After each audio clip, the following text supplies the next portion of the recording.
Dear students, welcome to BNIS Home School. My name is Mohammad Hanif, Assistant English Teacher, Bonusri National Ideal School.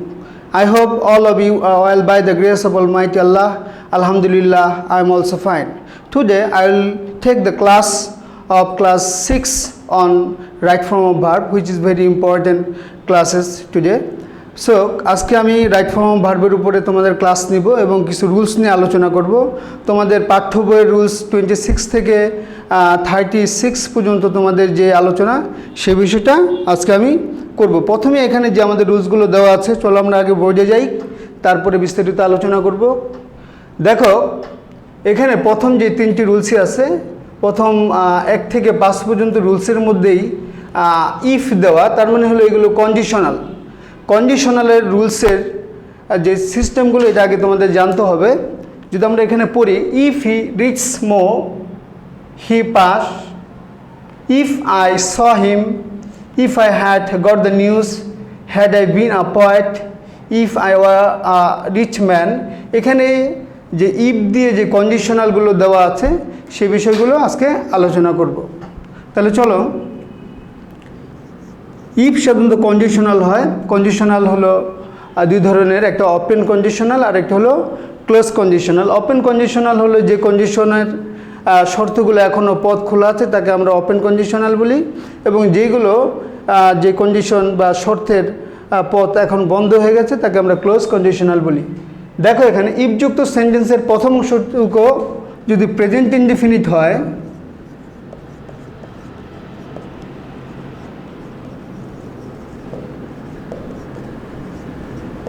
তাহলে পরের অংশটুক হবে future indefinite tense.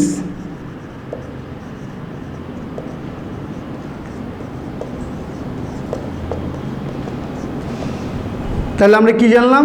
ইফযুক্ত সেন্টেন্সের প্রথম অংশ present indefinite হলে পরের অংশ ফিউচার ইনডিফিনিট। আবার ইফযুক্ত সেন্টেন্সের প্রথম অংশটি যদি পাস্ট ইনডিফিনিট হয়,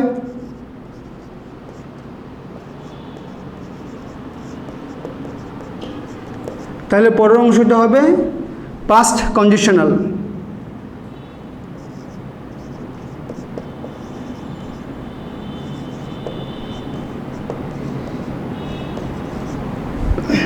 ইফযুক্ত সেন্টেন্সের প্রথম অংশটি পাস্ট ইনডিফিনিট হলে পরের অংশটি পাস্ট কন্ডিশনাল হবে। আমি বুঝিয়ে দিচ্ছি পাস্ট কন্ডিশনাল কি। ইফযুক্ত সেন্টেন্সের প্রথম অংশটি যদি পাস্ট পারফেক্ট হয়, তাহলে পরের অংশটি পারফেক্ট কন্ডিশনাল হবে।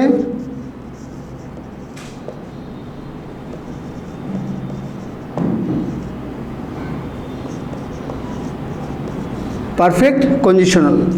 আবার ইফযুক্ত সেন্টেন্সের প্রথম অংশটি যদি পাস্ট কন্ডিশনাল হয়,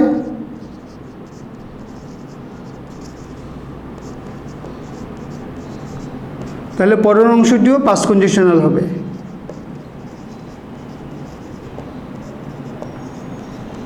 তাহলে এখানে আমরা 4টে রুলস জানলাম। ইফযুক্ত সেন্টেন্সের প্রথম অংশটি প্রেজেন্ট কন্ডিশনাল হলে পরের অংশটি ফিউচার কন্ডিশনাল।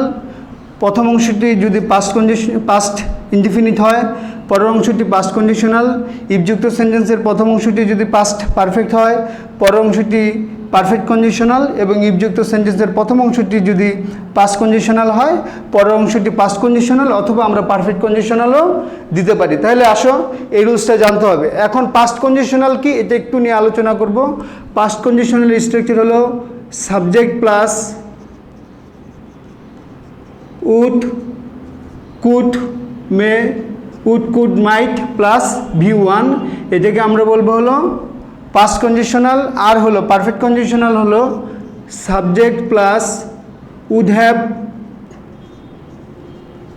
অথবা কুড হ্যাভ অথবা মাইট হ্যাভ প্লাস V3কে আমরা বলবো হলো পারফেক্ট কন্ডিশনাল। তাহলে চলো রুলসে চলে যাই। এখানে দেখো ওই রুলসের আলোকে আমরা এগুলো করব। ইফ হি রিচস মোর, যদি সে বেশি বেশি পড়ে, হি পাস। তাহলে এখানে দেখো ইফযুক্ত সেন্টেন্সের প্রথম অংশটা প্রেজেন্ট ইনডিফিনিট টেন্স থাকলে পরের অংশটা ফিউচার ইনডিফিনিট হবে। তাহলে এখানে আমাদের আছে প্রেজেন্ট টেন্স আছে। তাহলে আমরা উত্তরটা কি লিখব? আমরা উত্তরটা লিখব হলো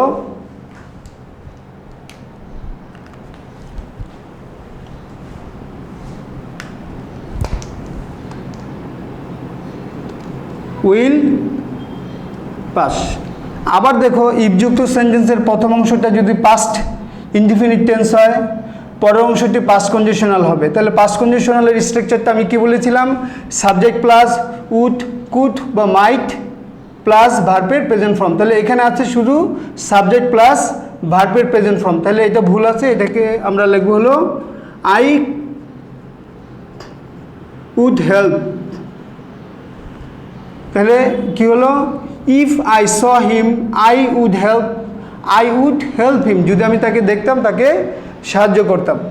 3 নম্বরে আসো, if I had got the news. যদি আমি সংবাদটি পেতাম, আই স্টার্ট আর্লিয়ার। তাহলে এখানে দেখো ইফযুক্ত সেন্টেন্সের প্রথম অংশটা পাস্ট পারফেক্টে আছে। যদি পাস্ট পারফেক্টে থাকে তাহলে আমি বলেছিলাম পরের অংশটা পারফেক্ট কন্ডিশনাল হবে। তাহলে পারফেক্ট কন্ডিশনাল কি? পারফেক্ট কন্ডিশনাল স্ট্রাকচারটা আমরা বলেছিলাম হলো subject plus would have plus could have plus অথবা মাইট হ্যাভ হয়ে তারপরে বি থ্রি। তাহলে এখানে আছে আই স্টার্ট আর্লিয়ার। তাহলে এখানে কি হবে? I would have started earlier. তাহলে আমরা কি করলাম? If I had got the news, যদি আমি সংবাদটি পেতাম, I would have started earlier, আমি তাহলে আগেই শুরু করতাম। তাহলে এখানে আমার চেঞ্জটা কি করলাম? Would have plus V three. 4 নম্বরে যাও। 4 নম্বর আসলে 3 নম্বরের মতোই। যখন তুমি কন্ডিশনালে ইফ ব্যবহার করতে চাবে না, অর্থাৎ যদি আমরা এই ইফটা ব্যবহার না করে অক্সিলারি ভার্বটা আগে এবং আইটা পরে নেই, তাহলে এইটাও একটা কন্ডিশনালের মধ্যে চলে যায়। তাহলে এটা হতো had I got the news, had I got the news, অর্থাৎ এটা ইফের মতো রুলসই হতো। দেখো এই রুলসটা 3 নম্বর রুলসটা এবং 4 নম্বর রুলসটা প্রায় এক। Had I been up white. তাহলে যদি সেন্টেন্সটা হ্যাড দিয়ে শুরু হয়, had plus subject plus V three থাকে, তার মানে এটা ইফযুক্ত সেন্টেন্সের পাস্ট পারফেক্ট মনে করে তুমি এটা ঠিক এই রুলসই করবে, এটাকে পারফেক্ট কন্ডিশনাল করবে। তাহলে যদি আমরা পারফেক্ট কন্ডিশনাল করি তাহলে এর উত্তরটা কী হবে?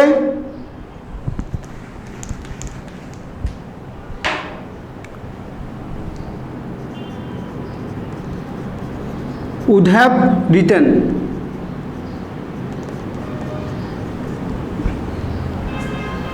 এখন আসো 5 নম্বরটা দেখো, ইফ আই রিচ ম্যান, যদি আমি ধনী লোক হতাম, আই হেল্প দ্য পোর, আমি গরিবকে সাহায্য করতাম। এখানে ব্রেকেট হবে। এখন দেখো ইফযুক্ত সেন্টেন্সের প্রথম অংশটা হলো if I were rich man, if I were king, if I were bird. এগুলোকে বলা হয় আনরিয়েল পাস্ট, যেটা করা সম্ভব না, এটাকে আমরা পাস্ট কন্ডিশনালও বলি। এই আনরিয়েল পাস্ট যদি থাকে, পরের অংশটাকে আমরা পাস্ট কন্ডিশনাল করবো। তাই পাস্ট কন্ডিশনালের রুলস আমরা জেনেছিলাম আগেই, যে সাবজেক্ট প্লাস উড অথবা কুড অথবা মাইট প্লাস ভার্বের প্রেজেন্ট ফর্ম। তাহলে আমি এখানে কি লিখব? আই উড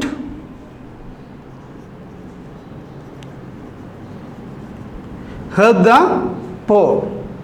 6 নম্বর দেখো, তাহলে আমরা এতক্ষণ যে 5টা আলোচনা করলাম সেগুলো হলো কন্ডিশনালের রুলস। এখন আমরা রাইট ফর্ম ভার্বের রুলস আলোচনা করব। ইট রেইন সিন্স মর্নিং, এই রুলসটা খুবই গুরুত্বপূর্ণ। দেখো এখানে খেয়াল করো, ইট রেইন বৃষ্টি হয়, সিন্স মর্নিং। যদি কোনো সেন্টেন্সে সিন্স বা ফর থাকে তখন খেয়াল করবে এটা একটা সময়কে বোঝায়। অনির্দিষ্ট সময়ের পূর্বে সিন্স হয় এবং নির্দিষ্ট এবং দীর্ঘ সময়ের পূর্বে আমরা ফর ব্যবহার করি। যেমন আমি ঢাকা বাস করছি, I have been living in Dhaka for 5 years। তার মানে আমি এখানে দীর্ঘ সময় এবং একটা নির্দিষ্ট সময় ধরে বাস করছি, সেই জন্য আমি এখানে ফর ব্যবহার করেছি। আবার মনে করো যে অনির্দিষ্ট এবং স্বল্প সময়ের ক্ষেত্রে সিন্স ব্যবহার করা হয়। তাহলে এটা আমরা কোন রুলসে পাই? এটা আমরা পাই হলো প্রেজেন্ট পারফেক্ট কন্টিনিউয়াস টেন্সের রুলসে। তাহলে প্রেজেন্ট পারফেক্ট কন্টিনিউয়াস টেন্সের রুলস কি? সাবজেক্ট প্লাস হ্যাভ বিন বা হ্যাজ বিন, তারপর ভার্বের প্রেজেন্ট ফর্মের সাথে আইএনজি প্লাস বাকি অংশ। তাহলে ইট হ্যাজ বিন রেইনিং,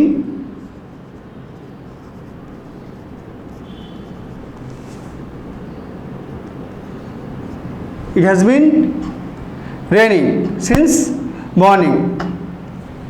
তারপরে দেখো এখানে 7 নম্বর দেখো, I got the book right, I got the book right, অর্থাৎ আমি লিখিত বইটি পেয়েছিলাম। এটাকে পজিটিভ ভার্ব বলা হয়। পজিটিভ ভার্বের পরে হ্যাড, গট টের পরে যদি আরেকটা ভার্ব থাকে সেই ভার্বের all time past participle form লিখতে হয়। তাহলে আমরা এতে কী লিখব? রিটেন। পজিটিভ ভার্বের পরে এখানে যদি হ্যাভ, গট, মেড থাকে তাহলে আমরা এখানে ভার্বের পাস্ট পার্টিসিপল ফর্ম করব। তারপরে আসলে 8 নম্বরে দেখো, walk fast lest you dash the train. এটা হলো লেস্টের রুলস। লেস্ট হলো যাতে না করে বা পাশে, তাহলে দ্রুত হাঁটো যাতে না করে ইউ মিস দ্য ট্রেন, এটা রুলস আছে। অর্থাৎ যদি তোমার লেস্ট যুক্ত সেন্টেন্স থাকে, লেস্টের রুলস হলো lest plus subject plus should plus ভার্বের প্রেজেন্ট ফর্ম, কিন্তু এখানে আছে লেস্ট প্লাস সাবজেক্ট প্লাস ভার্বের প্রেজেন্ট ফর্ম। তার মানে এখানে একটা বিষয় মিসিং, সেটা হলো শুড। তাহলে আমরা এখানে কি লিখবো? এখানে লিখবো হলো শুড মিস দ্য ট্রেন। 9 নম্বরে আসো, the players of the field to be good. এখানে বি ভার্ব ব্যবহার করতে হবে। আমিজ আর ওয়াজারকে আমরা টু বি ভার্ব বলি।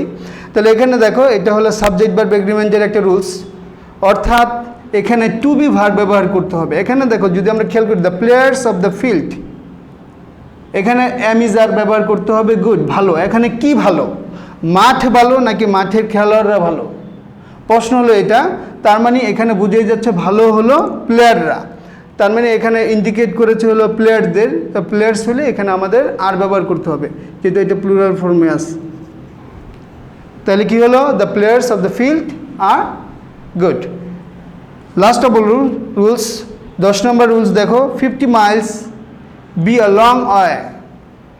50 miles dash a long way, এটা একটা সাবজেক্ট ভার্ব এগ্রিমেন্টের রুলস। একটা লম্বা পথ। কি একটা লম্বা পথ? 50 মাইল হয় একটা লম্বা পথ, একটা লম্বা পথ। তার মানে এখানে 50 মাইলটা একটা ইউনিটি বা ইউনিটকে বোঝাচ্ছে, সেক্ষেত্রে আমরা এখানে ইজ ব্যবহার করব। তাহলে আমরা লিখবো হলো 50 Miles is a long way, অর্থাৎ এটা একটা সিঙ্গুলার ফর্ম হিসেবে আমরা চিন্তা করব, প্লুরাল ফর্মে না।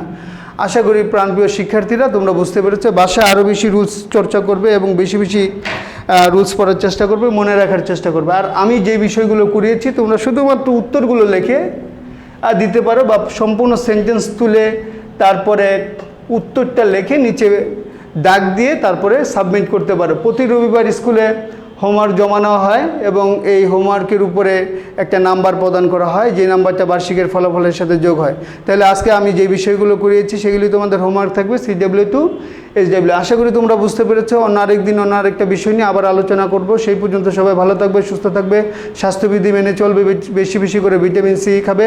সবাইকে ধন্যবাদ জানিয়ে এখানেই শেষ করছি। আল্লাহ হাফেজ।